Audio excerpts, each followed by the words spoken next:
voit sur ce mur, ce qui est dessiné là retrace l'histoire proche de Fondjomonkouet.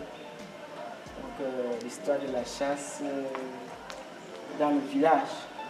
Mais une autre façon de compter l'histoire de ce village, cette fois-ci l'histoire ancienne de ce village, c'est de se rapprocher du comment le socle de ce village s'est formé, c'est-à-dire les roches qui constituent le matériau de base de ce village. Comment est-ce que ça s'est formé? On peut dire que dans cette région, il y a essentiellement deux phénomènes géologiques qui se sont produits, à savoir le métamorphisme et le volcanisme. Comment est-ce que nous savons qu'il y a deux phénomènes? En fait, ce sont les différents échantillons de roches que nous avons pu prélever sur le terrain qui nous permettent de voir cela. Lors de la campagne de terrain, nous nous sommes rendus compte que la région est essentiellement couverte de roches métamorphiques comme celles que vous pouvez voir là. Des roches métamorphiques caractérisées par des alternances de bandes claires et sombres. Et au-dessus de ces roches métamorphiques se déposent des roches volcaniques comme celles que j'ai là.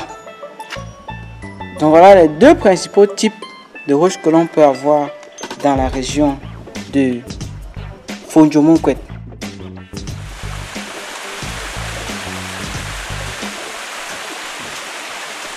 Si vous regardez, vous allez vous rendre compte que cette roche est fine, pas de minéral que l'on peut observer à l'œil nu.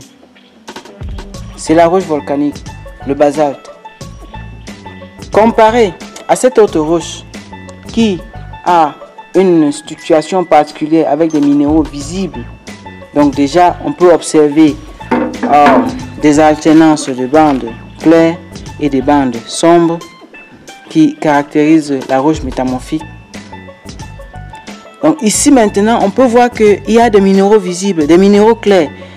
C'est par exemple des feldspaths, c'est par exemple des minéraux de quartz, c'est par exemple des minéraux de grénat, les grénats, des minéraux roses que vous pouvez observer là, ces minéraux roses là, c'est des grénats. Donc vous voyez là qu'il y a une différence particulière entre les deux types de roches qui affleurent à Fondjomonkouet, c'est-à-dire une roche avec une structure cristalline, donc une structure dans laquelle on peut observer des minéraux visibles à l'œil nu, ça c'est propre aux roches métamorphiques, et une roche dans laquelle on ne peut observer aucun minéral. Les travaux préliminaires déjà effectués dans la région montrent que le socle est essentiellement constitué de milonite, dont nous avons un échantillon ici. Et au-dessus de ces milonites, on a des roches volcaniques, donc c'est basalte. Il faut aussi noter ici qu'il y a une certaine particularité dans le village Fondjomonkouet, parce que j'ai parlé des grénats ici tout à l'heure. Les grénats sont des minéraux très rares dans la région, l'ouest géologique camerounais. Mais à Fondjomonkouet, on observe des roches qui contiennent des minéraux de grénat, ce qui montre que l'histoire géologique de ces régions semble très intéressante.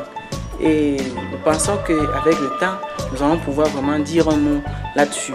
Nous allons étudier l'histoire de ces grénats pour pouvoir mieux retracer aussi bien l'histoire tectonique de la région que l'histoire de la température, de la pression qui a favorisé la mise en place de ces roches-là en contexte ouest camerounais pour ce qui concerne la géologie.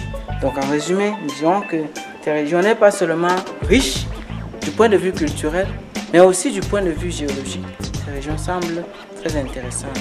Donc après les travaux que nous avons entrepris dans la région, nous allons pouvoir dire vraiment comment est-ce que les choses se sont faites, comment est-ce que le métamorphisme s'est fait dans la région.